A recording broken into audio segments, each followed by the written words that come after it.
Je vais commencer cette présentation par aborder en fait une des catégories de tumeurs de vessie. Alors, ça s'applique au type le plus fréquent qui sont les carcinomes urothéliaux. Eva Compera vous détaillera les autres formes, mais c'est ce qui est présent à peu près 95% des cas. Donc je vais, en fait, la tumeur de vessie, ça a un phénotype et une expression, une agressivité qui est variable.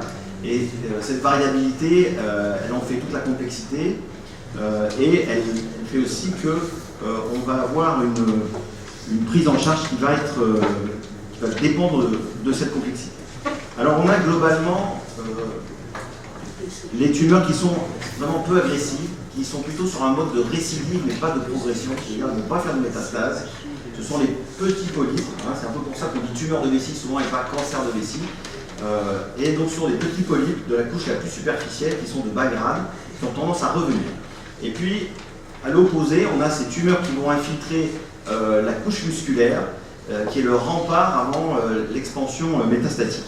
Donc on a ces deux profils-là, et entre les deux, on va trouver les tumeurs à haut risque. Donc c'est sur ces tumeurs-là que je vais aborder le sujet, et en particulier c'est une charnière, et cette charnière, elle est particulièrement importante à contrôler si on veut éviter d'aller vers la forme la plus agressive. Ces formes agressives, ce sont celles qui vont nécessiter les traitements les plus lourds. Alors, pour bien comprendre la problématique, je vous ai mis une vidéo ici qui consiste, premier temps du traitement des cancers de vessie, qui consiste en la résection du polype. Alors, comme vous voyez, la résection, elle se fait par découpe petit à petit de la tumeur. Alors, c'est complètement à l'opposé de tous les principes oncologiques, où on passe au large, où on va éviter de faire une effraction dans la tumeur. Et bien, pour la vessie, c'est pas du tout ce qui se passe. Parce que finalement l'enveloppe vésicale assure une certaine protection, mais c'est aussi ce qui explique que ces tumeurs de vessie, après ce traitement, ce premier traitement, eh bien, elles vont avoir une tendance à récidiver de façon très importante, jusqu'à 70 ou 80% des cas, si on ne fait rien de plus. Donc le fer, comme on disait tout à l'heure, première étape du traitement, mais derrière on va voir qu'il y a aussi le cotère sous la forme des instillations. Alors, ce premier temps, il a un but diagnostique avant tout et de stadification. Et c'est à partir de cette première résection qu'on va pouvoir classer les tumeurs dans ces, en gros, trois groupes. Hein. Le groupe, on a dit, très haut risque, très agressif, pour lequel la préservation de l'organe ne sera pas possible. Donc il faudra retirer, ou il y a des alternatives, mais la référence est la cystectomie, avec la lourdeur qu'on lui connaît. Et puis vous avez à l'opposé les tumeurs à faible risque, celles dont je vous dis qui agressives, mais sur le même mode peu agressive. Et puis ces tumeurs à haut risque. Dans ces tumeurs qui sont, où on va avoir un traitement conservateur, eh bien on va appliquer le cotère, comme on disait, donc c'est en fait les instillations de divers agents pharmacologiques qui vont avoir pour but de réduire le risque de ces récidives. Donc ce sont les instillations. Classiquement, on a deux produits, pour faire simple.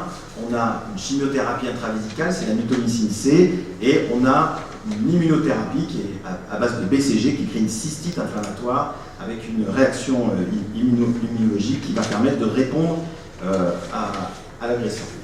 La complexité aussi de ces tumeurs de vessie, c'est que c'est un réservoir qui a été au contact de carcinogènes pendant des années, et en fait, le polype qui apparaît, c'est la première expression d'un certain nombre de mutations qui sont apparues, et les autres cellules de la vessie, en général, ont déjà un certain nombre de mutations. Ce qui fait que toute la muqueuse vésicale est fragile, et donc a tendance elle est à une mutation près, on va dire, de pouvoir se développer sous forme d'une tumeur. Alors, il y a des classifications assez complexes qui vont permettre de déterminer le risque et puis la conduite à tenir. Et c'est un des éléments qui fait aussi que cette pathologie-là reste en fait assez mal pris en charge globalement en France aujourd'hui.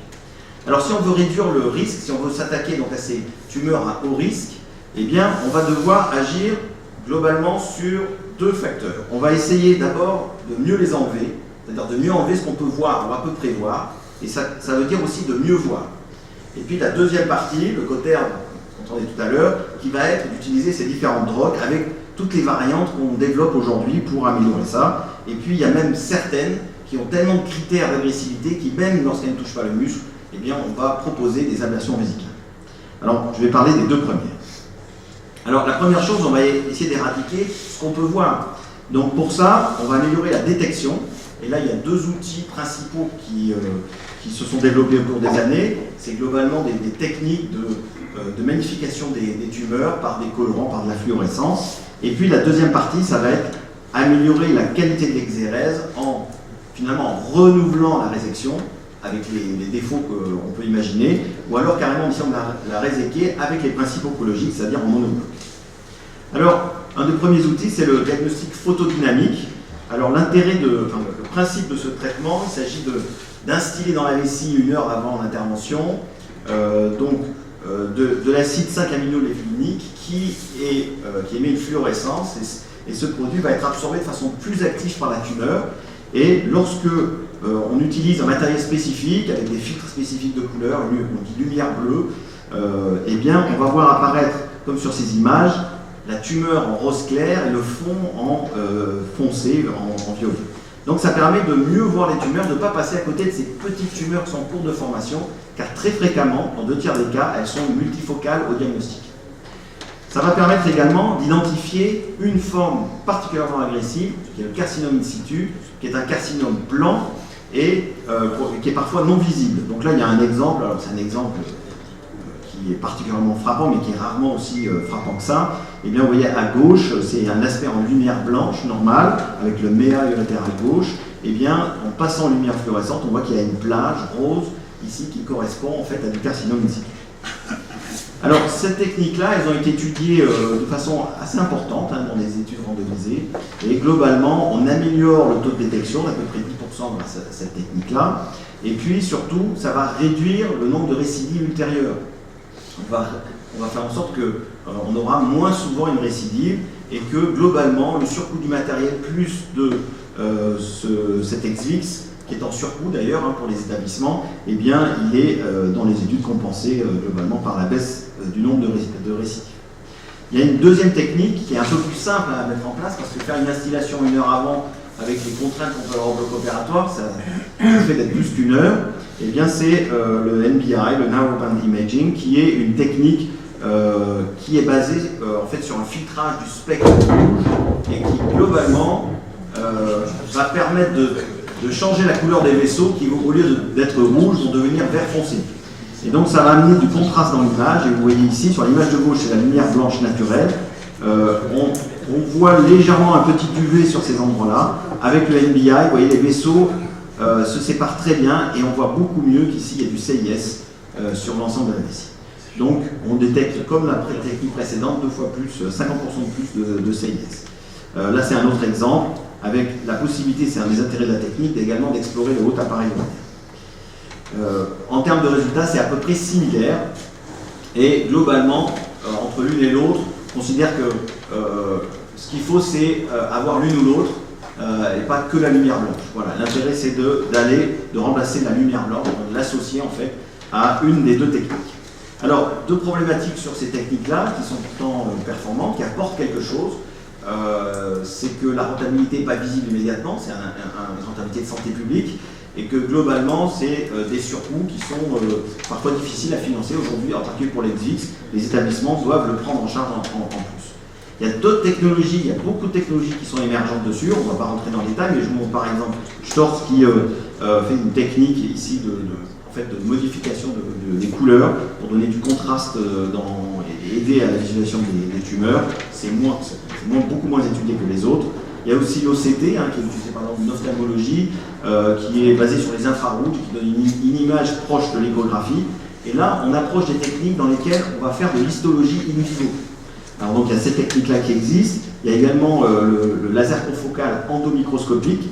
C'est comme la précédente technique, on met une sonde sur la tumeur ou sur le tissu qu'on veut analyser. Et comme vous voyez sur l'image de droite, on a vraiment des images très proches de ce qu'on voit en histologie. Les problématiques, ces 2 techniques-là, même si elles sont séduisantes, on trouve ça intéressant de voir mieux. On n'a pas aujourd'hui de stratégie permettant d'améliorer les choses grâce à ça. Et elles sont aussi évidemment coûteuses, non remboursées, pas de code spécifique bien entendu. Donc cet apport de vision ne se traduit pas aujourd'hui dans un bénéfice clinique. D'autres technologies encore, par exemple l'autofluorescence, l'analyse spectrale, et puis également les échographies endoluminales pour le haut appareil, on peut voir mieux les tumeurs du haut appareil. Alors, Donc ça, c'était pour mieux voir les tumeurs, essayer de mieux les identifier pour les retirer. La deuxième partie, c'est d'essayer de les retirer de façon entière. En fait, le principe ici, c'est de se dire qu'il faut être R0. C'est le principe pour toutes les tumeurs. Et quand on fait une première résection, eh bien, les études montrent qu'en moyenne, dans un tiers des cas, quand on y retourne un mois après, eh bien, on va retrouver dans un tiers des cas des tumeurs résiduelles. Alors parfois c'est sur le lit de résection, parfois c'est en dehors, à peu près à moitié-moitié, ou sur les deux. Donc on voit que le traitement, il est efficace pour d'éviter une grosse partie de la tumeur, mais il ne fait pas dans les détails, et donc on n'est pas R0. C'est pour ça que ce principe de second look, comme disent les Anglais, de re-résection, on retourne un mois après, et on va regratter la cicatrice, et éventuellement retirer ce qui a pu être oublié avant. Sachant que quand on découpe la tumeur, il y a toujours des petits morceaux de tumeur qui circulent dans la vessie, qui vont se reposer juste après. Et donc ça, c'est un ensemble de facteurs qui contribuent au récit. Donc l'idée, c'est d'être R0 en re-résection. Alors, ça apporte un impact en termes de récidive, on réduit de façon importante, de 3 fois le nombre de récidives. Et puis, il y a un concept qui va derrière celui-là, c'est de se dire qu'en fonction de ce qu'on va trouver sur la re-résection, s'il n'y a plus rien, parfait, la première résection a été propre, probablement qu'il n'y a plus de tumeur, on va pouvoir mettre en place les techniques préventives. En revanche, s'il y a toujours de la tumeur, il y a aujourd'hui des études qui nous montrent que quand on retrouve de nouveau cette tumeur à haut risque, le T1, eh bien le pronostic n'est pas bon du tout, puisqu'on a un taux de progression qui est très élevé de récidive. Donc là, il faut être encore plus agressif, et donc on propose aujourd'hui, un peu hors recommandation, mais ce n'est pas traité, de re-réséquer jusqu'à ce qu'il n'y ait plus de tumeur, pour des maladies particulièrement agressives, ou d'envisager d'emblée la cystectomie. Alors, outre cette re-résection avec la technique, il y a aussi des techniques en bloc. Donc les techniques en bloc, ça consiste à retirer la tumeur dans son intégralité en faisant le tour et en passant dessous. Alors il y a plusieurs façons de le faire, c'est un peu laborieux. On peut utiliser un laser, comme le laser holmium, donc, qui est beaucoup plus précis, qui va permettre une dissection progressive. On peut également s'aider de la technique hybrid knife, water jet. C'est une technique qui a été développée pour l'ablation des polypes coliques et qui permet de soulever la muqueuse pour éviter les perforations. Alors la perforation en résection, c'est une des complications possibles qui finalement ne nous effraie pas trop parce que pour la plupart de la vessie, elle reste quand même en sous-péritonéale et les conséquences pour des perforations mineures sont minimes. Et puis on peut aussi utiliser la technique classique de résection pour faire ça.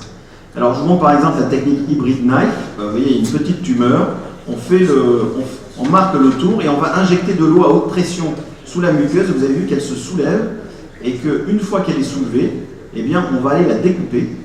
Comme on voit sur ce schéma, on va souffler la tumeur pour qu'elle se soulève et on va passer dessous. Alors on comprend une des limites de cette technique-là, mais après on la coupe avec de l'énergie monopole. La limite de cette technique, c'est que si la tumeur elle touche le muscle lui ne va pas se soulever. Donc on va quand même passer à travers le pied de la tumeur, mais on pourra le repérer sur l'histologie. Et donc ça c'est adapté pour des petites tumeurs, mais pour les grosses tumeurs c'est assez compliqué et assez long à faire.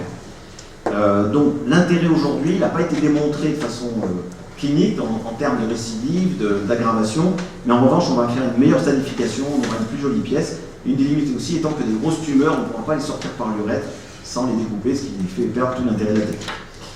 Alors, donc là, sur le plan macroscopique, on a vu ces techniques pour essayer de faire mieux. Une fois qu'on a retiré ce qu'on pense être la totalité, qu'on pense être R0, il y a cette maladie de fond, qui est une maladie urothéliale, pour laquelle il va falloir appliquer le cauter dont on parlait tout à l'heure. Pour les patients, souvent, c'est un peu une forme de désherbant, un peu une mauvaise herbe qui a tendance à repousser pour la plupart. Donc pour ça, on a en premier lieu comme arme la chimiothérapie intravésicale. Donc l'intérêt de ces drogues, alors il y en a de nombreuses qui peuvent être utilisées, mais globalement en France et dans la plupart du monde, on s'arrête aujourd'hui à la mitomycine C, qui a une taille qui permet une absorption pas trop importante, mais suffisante, et qui a une tolérance qui est adaptée. Alors, ça permet de réduire très clairement les récidives, à peu près 44% de récidives en moins. C'est efficace sur les tumeurs à haut risque, mais ça ne réduit pas le risque d'aggravation de la maladie, c'est-à-dire de récidive sous une forme infiltrant le muscle. Et ça, c'est vraiment tout l'enjeu de cette question-là, c'est éviter qu'on aille au muscle, parce que dans ces cas-là, le pronostic, il est pire que si elles avaient été infiltrant le muscle d'emblée. Donc on fait des instillations par installation hebdomadaire, hein, donc on met une sonde électrolyte qui garde 1 heure, et puis on renouvelle ça toutes les semaines, pendant 6 à 8 semaines par exemple, et après on fait un entretien pour éradiquer les petits foyers qui apparaîtraient. Donc ça a une version, c'est une action cytolytique. Cette mitomycine C, elle n'est pas efficace tout le temps, il y a des cas où ça résiste, et il y a des techniques qui ont été développées pour améliorer son efficacité. Et en particulier, si on la chauffe, eh bien, elle va être beaucoup plus efficace. Alors, il y a 2 techniques qui ont été développées pour chauffer la mitomycine en instillation. Il y a le Synergo et il y a l'IVEC. Alors, le Synergo, c'est une pompe, hein, globalement, avec une sonde particulière, qui est une sonde qui va émettre en radiofréquence et qui va chauffer la mitomycine dans la vessie directement. Donc elle chauffe aussi la vessie, et ça c'est la technique qui a été le plus étudiée aujourd'hui, et pour laquelle on a montré que les résultats sont au moins équivalents au BCG, la référence, hein, c'est le traitement le plus efficace le plus utilisé aujourd'hui dans ces formes-là, c'est le traitement à mettre en première intention, et bien c'est plus efficace que le BCG ou que les chimiothérapies. En revanche, c'est un petit peu plus toxique, hein, il y a un peu plus de troubles irritatifs avec ça. Il y a des essais en cours, là aussi, pour développer, dans les cas des échecs de la BCG-thérapie. On comprend bien que d'emblée, on est très agressif chirurgicalement. Ensuite, on est très agressif en utilisant du BCG qui est, en fait, crée une cystite à BCG qui doit être localisée à la vessie, qui donne des effets secondaires assez importants. Et bien, quand on est en échec de ça c'est la pire des situations, parce que normalement, c'est l'ablation vésicale. Mais il y a des cas où on ne peut pas faire de cystectomie, il y a des patients âgés et des patients qui le refusent. Et donc, ces traitements pour essayer de rattraper les échecs au BCG, il y a plusieurs études dans ce sens, dont cette technique-là. Le deuxième, c'est l'IVEC, c'est une technique un peu plus simple, qui est moins onéreuse aussi, qui consiste à, finalement, c'est la machine qui va chauffer la mitomycine et qui va ensuite la faire circuler dans la vessie. Donc c'est une sonde de lavage, tout simplement, et qui va, à 43 degrés, faire passer la mitomycine. Donc là, il y a moins d'études, on a moins de recul, les résultats qu'on a pour l'instant sont à prendre plus avec précaution, puisque c'est des études rétrospectives, avec des appareillements, donc c'est moins robuste scientifiquement. Il y a 2 essais qui sont en cours pour évaluer de façon plus avancée l'intérêt par rapport au BCG. Troisième technique possible, c'est la mitomycine électromotive, c'est-à-dire par l'utilisation d'un courant électrique, un champ électrique, on va favoriser la pénétration de la mitomycine. Il n'y a globalement qu'une seule équipe qui a publié dessus, c'était en 2003, plus de publications globalement là-dessus, et en fait une société qui ne suit pas trop cette technique, qui pourtant est prometteuse sur les premiers papiers qui avaient été faits. Alors, le gold standard ici, le BCG, la deuxième possibilité globalement en courant ici, le BCG, donc c'est le même principe, hein, c'est une instillation toutes les semaines, avec ici un principe essentiel, c'est l'entretien. C'est-à-dire que la première phase, on va faire pendant 6 semaines des instillations, on va créer cette cystite à BCG, on va créer cette réponse immunitaire, mais comme un vaccin, elle doit être restimulée. Et donc, on va réexposer le patient tous les 6 mois à peu près à 3 nouvelles instillations pour relancer son immunité. Alors avec le temps, la tolérance devient de pire en pire et elle est souvent obligée d'arrêter, l'idéal étant de faire pendant 3 ans des instillations d'entretien. Alors le BCG avec entretien, c'est ce qu'il y a de plus efficace aujourd'hui. Ça diminue 30% le risque de progression, donc le risque de devoir retirer la vessie finalement. Si on associe ça avec la rerésection, c'est encore plus efficace. Donc il faut vraiment associer tous les moyens qu'on a. Et dans les échecs, hein, le pronostic des patients qui ont un échec au BCG, globalement, c'est celui des tumeurs de vessie infiltrant le muscle qui ont un envahissement ganglionnaire. Donc on est déjà sur les premiers stades métastatiques en fait. Donc c'est 35% de survie spécifique à 5 ans, c'est-à-dire un pronostic très mauvais. Donc il faut absolument éviter d'insister dans les échecs, à moins qu'on ait une solution alternative, ce qui n'est pas le cas aujourd'hui. Alors, dans les alternatives qui ont été étudiées, il y en a une qui est la gemcitabine. Gemcitabine, c'est une chimiothérapie qui est utilisée avec le cisplatine dans les formes métastatiques, qui apporte un petit bénéfice par rapport à re-exposer le patient au BCG. C'est ce qu'on fait quand on n'a pas d'autre solution. On recommence du BCG quand il progresse, quand il récidive sous cette même forme. Il y a d'autres produits qui ont été utilisés, les taxanes par exemple, mais là pareil, c'est des études phase 1, on n'a pas beaucoup de recul. Il y a la valrubicine, c'est un cousin de la mitomycine C, qui a peut être utilisé pour les CIS en particulier, et puis ces essais qu'on a sur le mytobactéries chauffées dont je vous ai parlé tout à l'heure, et puis enfin les immunothérapies. Alors, les immunothérapies, vous savez sans doute, sont développées pour de nombreux cancers, hein, le mélanome en tête et puis les cancers solides de façon générale, et dans la vessie, qui est une tumeur très mutée, hein, il y a beaucoup plus de mutations que toutes les autres tumeurs urologiques, et bien c'est un candidat idéal. C'est un candidat idéal, puisque plus c'est muté, globalement, plus ça peut être immunoréactif. Alors, ça a montré son intérêt dans les tumeurs métastatiques, et là, avec en particulier la dynamique de Morgane Roupré au sein du comité de cancérologie de l'AFU, eh bien, on lance un essai qui ouvre là juste maintenant, qui est l'essai allemand, dans lequel on va, dans ces formes à haut risque, comparer le BCG, le standard, au BCG associé à de l'atezolizumab.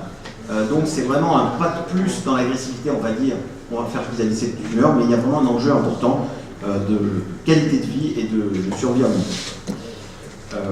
Alors, il y a quand même des limites dans toute cette approche dont je viens de vous parler, parce que si on tape très fort sur le plan chirurgical et très fort sur le plan des instillations, on arrive à avoir de bons résultats. Mais ça, c'est quand on arrive à faire tout ça. Et la pratique, ça c'est une thèse d'un de mes internes sur la Champagne-Ardenne, donc il a relevé les prix de données du CHU, on a pris les données d'un grand centre périphérique dans lequel il a fait un interchu, et il a regardé dans le pourcentage des cas dans lesquels on suit les recommandations sur ces formes-là. Et donc là, je vous ai donné juste le cas du BCG, en fait, hein, et donc sur les patients, dans 60% des cas, les patients n'avaient même pas reçu une seule instillation de BCG.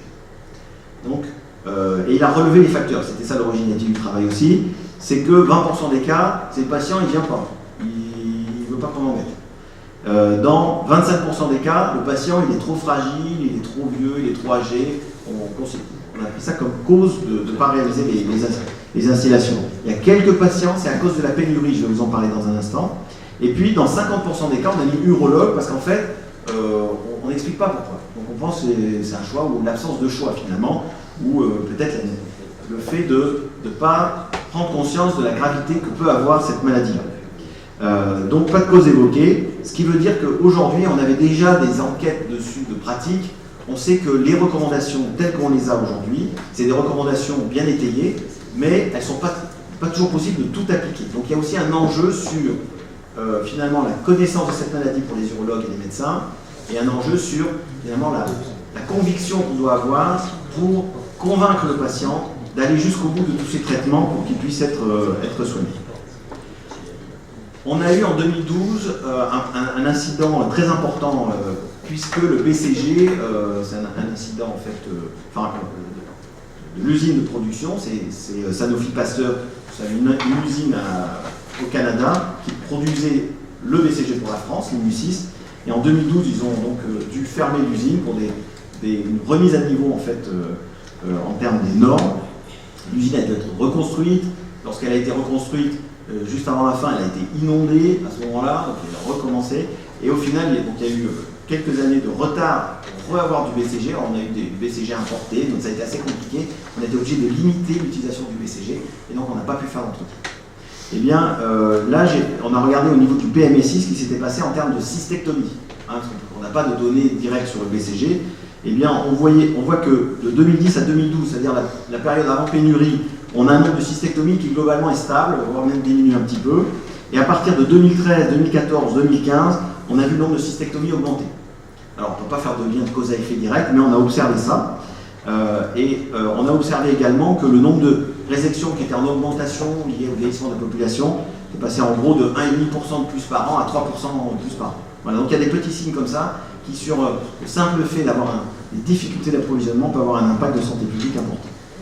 Alors, j'arrive au bout de cette présentation pour donc conclure en disant que cette pathologie est une prise en charge complexe, c'est une prise en charge avec des difficultés d'accès aux drogues, qui est le BCG, c'est en train de se régler. Il y a beaucoup d'autres sujets qu'on pourrait aborder sur les différentes souches de BCG, sur les différentes combinaisons de traitements. Et globalement, c'est vraiment un domaine où il y a besoin d'une expertise pour que ce soit pris en charge correctement. Et quand on a les restrictions de centres sur lesquels on fait de la chirurgie de cancer, les résections, ça ne rentre pas dans ces quotas-là. Et je pense que cette prise en charge de patients, ça mériterait d'avoir une réflexion à ce sujet-là, parce que les équipes qui sont vraiment impliquées dans la prise en charge des cancers de vessie, eh bien, je pense qu'elles ont plus de conviction sur d'arriver à faire ce qu'on doit faire. La prise en charge du patient doit donc être agressive. Et puis il y a toute une dimension aussi qui est capitale dans cette pathologie, c'est la notion de suivi. C'est des patients qu'on suit pendant des années avec des cystoscopies itératives pour détecter le polype le plus tôt possible. Et comme disait le professeur Dupré, c'est un cancer qui tue quand il est dans une forme agressive et qui tue rapidement. Hein, peut emporter les gens en une année. Donc c'est vraiment important qu'on soit très vigilant sur ça et que les équipes soient disponibles pour prendre en charge les patients au plus vite. Je vous remercie. Merci beaucoup Stéphane, c'est un sujet qui est dense et ô combien important parce qu'il y a effectivement un papier qui est sorti aux États-Unis sur la compliance avec les guidelines, cette version c'est un papier américain, que sur plus de 4500 malades, il y en avait un seul qui avait été soigné conformément aux recommandations des sociétés savantes et de la société savante américaine à l'époque. Ce qui veut dire qu'au long du chemin, en fait, c'est soit les patients, soit les urologues, soit les équipes infirmières qui par délégation reçoivent la charge du BCG, et ben on s'y perd un petit peu, ce d'autant qu'à partir du moment où il y a une récidive, parfois on repart à zéro dans le schéma d'induction. Bref, c'est assez complexe. Et puis il faut aussi gérer les effets secondaires de ces traitements. Et parfois il se trouve qu'il y a des généralistes et des urgentistes, et les gens ne savent pas très bien gérer le BCG, donc c'est important de le signaler. Oui, Richard. Je peux me permettre de poser deux questions. Ma première question, et peut-être que Mme Santera répondra tout à l'heure. J'ai pas entendu évoquer quelque chose qui me paraît le plus important, si vous voulez. C'est pourquoi et à quel moment une tumeur devient invasive, et est-ce qu'on a des marqueurs qui peuvent dire que certaines tumeurs restent superficielles. On a la même chose d'ailleurs au niveau de l'estomac, on a la même chose au niveau du vagin, on a la même chose au niveau de la vulve, on a la même chose au niveau de l'oropharynx. C'est la première question, mais peut-être que Mme Campana nous donnera des notions, nous donnera des notions moléculaires. Ma deuxième question, c'est encore une question un peu de science fondamentale. J'ai toujours trouvé, du temps où j'étais en opérant avec M. Cus, un paradoxe énorme de donner deux médicaments dont la stratégie thérapeutique est totalement différente. Puisqu'on donne un médicament qui est immunostimulateur, qui est le BCG, où on veut stimuler le système immunitaire pour tuer des cellules malignes, et un autre qui est un antimitotique, qui au contraire fait une dépression du système immunitaire. Est-ce que vous, les fondamentalistes de virologie, pouvez me répondre à cette question? Encore une fois, c'est la première question sur les marqueurs. Donc c'est sur les études qui ont été faites sur les tumeurs, en particulier en prenant plusieurs moments de la tumeur, donc il y a une grande hétérogénéité dans ces tumeurs, dans les mutations qu'on peut y retrouver. Et globalement, le marqueur le plus simple, en fait, c'est le grade. C'est-à-dire que les tumeurs de bas grade ne progressent pas. Globalement, les tumeurs de haut grade ont le bagage génétique pour traverser la membrane basale et puis continuer au plus loin. Alors avec la complexité des mutations qu'on connaît sur la vitesse à laquelle ils vont évoluer, sur le fait qu'ils donnent des métastases ou pas, certains organes. En termes de marqueurs urinaires, ça c'est un grand sujet aussi, les marqueurs urinaires, la détection. Il n'y a pas aujourd'hui de marqueur qui permet de remplacer la cystoscopie globalement, et on n'a pas de marqueurs qui permettent de prédire l'invasion. Globalement, quand c'est du haut grade, ça va évoluer. Donc c'est pour ça qu'on n'a pas de marqueur, parce qu'on le sait en fait. Ça va évoluer. Et la deuxième question, c'était sur la mitomycine et le BCG. En fait, la mitomycine, ça a un effet, on va réduire couche par couche la tumeur. Donc ça va lui enlever une couche à chaque instillation. Donc il y a des études sur des tumeurs in situ qui montrent que, au fur et à mesure des instillations, la tumeur réduit de taille. Donc l'aspect immunitaire, là, c'est un aspect purement, presque on va dire mécanique, quasiment, en fait, comme de l'acide qui serait posé sur la tumeur. La partie BCG, c'est celle qui est la plus passionnante, en fait, je trouve, parce que ça part au départ de cette constatation que les tuberculeux qui survivaient à leur tuberculose. Ma question, c'est est-ce que ça ne vous choque pas que dans un cas, on donne un traitement qui est destructeur antimitotique et dans un autre cas, on donne un traitement immunostimulateur? Moi aussi, j'ai une réponse, mais j'aimerais bien avoir une vie de... Je vais juste ajouter un truc, je vais revenir que Cus il disait très clairement, et je pense que là-dessus il avait raison, que la mitomycine c'était comme du Tipol. Grosso modo, ça abrase. Ça abrase. Bon. Le BCG, c'est pas du tout par l'effet d'immunostimulation locale que c'est efficace. Ça, c'est ce que tout le monde croit, parce que pour nous, c'est évident que comme c'est un vaccin, c'est immunostimulant, ça permet de se défendre contre le PK. Je suis tout à fait incapable de te refaire la démonstration du mode d'efficacité du BCG dans les tumeurs de vessie. Il faut pour ça reprendre les bouquins d'immunologie, et il n'y a que Benoît Barou qui soit arrivé un jour à me l'expliquer de manière à peu près claire. C'est dire à quel point c'est compliqué, parce que bon. Et en fait, ça marche pas du tout simplement par le fait que ça rend, si tu veux, les cytokines, les machins, toutes les cellules avec lesquelles on se défend. C'est beaucoup plus compliqué que ça. Et il faudrait aller relire ce qu'ont écrit les immunologistes sur le sujet, mais c'est complètement passionnant et c'est absolument impossible à retenir tellement c'est compliqué. Oui, mais dans ce cas-là, si tu veux, je me tourne vers mon voisin de droite. Lui, il dit quand même qu'il va donner un bloqueur anti-PLD1 pour bloquer le système immunitaire. Donc il faut avoir une humilité totale dans la incompréhension totale du mécanisme de guérison. Puisque M. Spuus me résumait la situation suivante en disant moi, les malades qui suppurent vont une survie plus longue. À ceci près que ce sur quoi on travaille avec Stéphane dans le protocole, c'est un traitement par voie systémique, donc des checkpoint inhibiteurs, qui marche chez le métastatique et dont on ne sait pas quelles seront les répercussions de la maladie localisée. Versus un traitement intravésical. Donc on est confronté à une maladie endocavitaire, pariétale et micrométastatique autour de l'organe. Donc c'est ça le souci. Oui, il y a une question. Oui, merci. Donc vous avez parlé, je viens sur les instillations, vous avez parlé des résultats, je dirais, carcinologiques des instillations, et vous êtes passé assez rapidement faute de temps, bien entendu, et il y a une allusion qui a été faite à ça, sur cette véritable, je dirais, agression vésicale, ces cystites, entre guillemets, toxiques, et qui sont vraiment tolérés, souvent mal tolérés. Donc, ce que j'aurais aimé avoir comme réponse un petit peu chiffrée, c'est est-ce que vous avez une idée des malades qui sont des indications de ces instillations, à l'évidence, mais qui, au début du traitement, ne peuvent pas les supporter, et pour lesquels donc c'est un échec, faute de pouvoir les utiliser, et donc où ça conduit à la cystectomie. Donc, est-ce que vous avez un chiffre en tête? Donc, globalement, c'est à peu près, pour le BCG, c'est 60% des patients qui auront des effets secondaires significatifs, 40% pour les mucoviscides. Après, la tolérance, elle dépend beaucoup des adaptations qu'on va faire au niveau du traitement. Pour le BCG en particulier, on peut réduire le temps d'exposition, réduire la dose. Il y a des mesures d'hydratation aussi qui sont à mettre en place. Il y a le fait que les patients puissent avoir des résidus post-fonctionnels qui font qu'ils finalement gardent le produit plus longtemps. Et globalement, on a à peu près 15% des patients qui vont être capables d'avoir du BCG sur les 3 ans d'entretien, qui est l'idéal dans le protocole de prévention. Donc la majorité, on va voir, ça va s'égrener. La majorité arrive à faire les 6 premières. Et puis, il y en a à peu près, je dirais, un tiers qui, dès la première exposition, vont finalement avoir besoin de réduire le nombre de doses. Parfois, on ne fait qu'une seule sur les 3. Mais déjà, c'est une réponse immunitaire de nouveau. Et donc, on a un effet probablement quand même immunitaire qui se joue. Thomas, une remarque et puis on passe à... Oui, juste une petite précision, en fait, sur les anti-PD1, anti-PD1, c'est des stimulateurs du système immunitaire. C'est des inhibiteurs des freins à l'immunité. Oui, mais donc, comme l'immunothérapie, ça stimule le système immunitaire, ça peut être synergique. Mais pas la mitomycine. Pas la mitomycine, non, mais c'était juste pour faire la précision sur les anti-PD1, Mais pas en défaut le président. Comment Non, mais pas je vous rappelle que le président est diplômé d'immunologie et d'un certain d'immunologie de l'Institut Pasteur et que je suis tout à fait prêt à répondre, même si à l'époque les anti-PD1 existaient. Stéphane, merci mille fois.